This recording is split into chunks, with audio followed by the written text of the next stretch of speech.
इस समय आप लोग देख रहे हैं देश और दुनिया में एक नाम की काफ़ी चर्चा बनी हुई है और ये नाम है रिहाना का।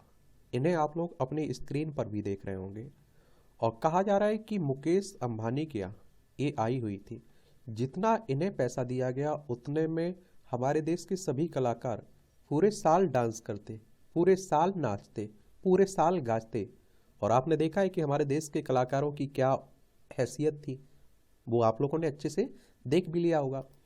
तो अब आप लोगों के मन में एक सवाल आ रहा होगा कि आखिर पॉप सिंगर रिहाना है कौन। और ये पहले भी चर्चा में रह चुकी है। ये आप देखिए, म्यांमार पर टिप्पणी को लेकर किसान आंदोलन पर भी इन्होंने टिप्पणी की थी, उस समय भी इनकी काफ़ी चर्चा हुई थी। तो इसके बारे में एक सामान्य जानकारी देख लेते हैं।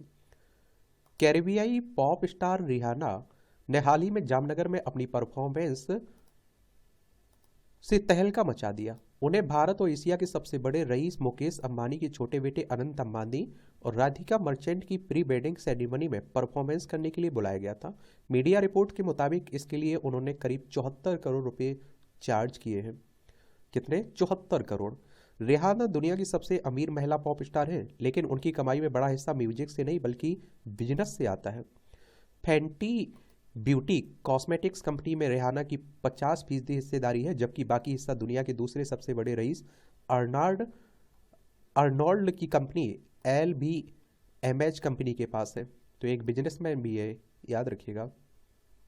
रिहाना का जन्म 20 फरवरी 1988 को बारबाडोस के सेंट माइकल में हुआ था। इनका नाम, असली नाम रॉबिन रिहाना फेंटी है और रिहाना अमेरिकी रिकॉर्ड प्रोड्यूसर इवान रोजन की खोज है, जिन्होंने उन्हें डेमो टेप्स रिकॉर्ड के लिए अमेरिका बुलाया था। कितनी नेटवर्थ थे इनकी? मीडिया रिपोर्ट के मुताबिक 35 साल की रिहाना की नेटवर्थ करीब 1.4 अरब डॉलर यानी कि करीब एक कितनी 11,605 करोड़ रुपए है। कैरिबियाई देश बारबाडोस में जन्मी रिहाना इस समय दुनिया की सबसे अमीर पॉप स्टार है और साथ ही ओप्रा विन्फ्रे के बाद दुनिया की दूसरी सबसे अमीर महिला एंटरटेनर है। विन्फ्रे ने की नेटवर्थ 2.5 अरब डॉलर है। रिहाना महज 33 साल की उम्र में अरबपति बन गई थी। उनका असली नाम फेंटी है और इसी के नाम से उन्होंने फेंटी ब्यूटी कॉस्मेटिक्स कंपनी बनाई हुई है। बिजनेस क्या है? तो रिहाना ने साल 2017 में इस कंपनी को शुरू किया था। इतनी जल्दी कंपनी ने इन्हें एक नए मुकाम पर पहुंचाया। रिहाना की beauty company Fenty beauty cosmetics अपने आप में कुछ अलग है। इसमें 50 तरह की स्किन टोन के लिए बहुत सारे प्रोडक्ट्स हैं। इसमें बहुत से डार्क साइड भी है। 2017 में बहुत ही कम कंपनियों के पास थे।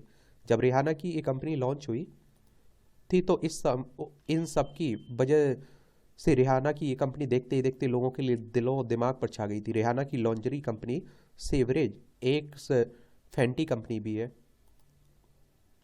सुपरहिट करियर रहा इनका। रिहाना ने अपने करियर की शुरुआत 2005 में की थी। उन्होंने अपनी गानों से पॉप म्यूजिक इंडस्ट्री में तहलका मचा दिया था और उनके कई गाने सुपर डुपर हिट हुए। खेत देखते ही देखते वह देश विदेश में अपनी अलग पहचान बनाने में सफल हो गई। लगभग 10 साल बाद 2017 में रिहाना ने जो कंपनी खोली और उसने उन्हें खूब पैसा दिया। साथ ही उनकी म्यूजिक और फैशन से भी काफ़ी कमाई होती है। और इतना ही नहीं, रिहाना ने कई कंपनियों की ब्रांड एम्बेसडर भी है और उन्होंने कई फिल्मों में भी काम किया। 2015 में उन्होंने अपने वर्ल्ड टूर में सैमसंग को प्रोमोट करने के लिए $25 मिलियन लिए थे और कई पुरस्कार भी इन्हें मिल चुके हैं। और आपने देखा है कि जब भारत से जाते समय आप देखिए गार्डों के साथ ही फ़ोटो खिंचा रही है, सेल्फी उन्हें लेने दे रही है। और हमारे यहाँ के एक्टर्स को देखिए, एक्टर को देखिए, उन्हें बदबू आती है गरीबों से, वो थप्पड़ मार देते हैं, मोबाइल फोड़ देते हैं। तो यही विनम्रता और मानवता होना चाहिए इंसान में। बाकी ठीक है, बहुत सारे लोग इन्हें पसंद करते होंगे, बहुत सारे लोग नापसंद करते होंगे, अपनी अपनी पसंद है। प्रमोशन से कमाई होती है। रिहाना कई कंपनियों का प्रमोशन भी करते हैं, इसमें आप देख सकते हैं वालमेन, आप देखते हैं स्टेंस, कई शामिल हैं। 2015 में उन्हें प्यूमा के क्रिएटिव डायरेक्टर बनाया गया था। उनकी क्लोथिंग और शू लाइन को लोगों ने हाथों हाथ मिला। 2019 में उन्हें सेवेज एक्स फैंटी की शुरुआत की थी। 2021 में इसकी वैल्यूएशन 1 अरब डॉलर पहुंची। रिहाना साथ ही इत्र के भी कई ब्रांड से भी जुड़ी हुई है। तो यही कहानी है रिहाना की।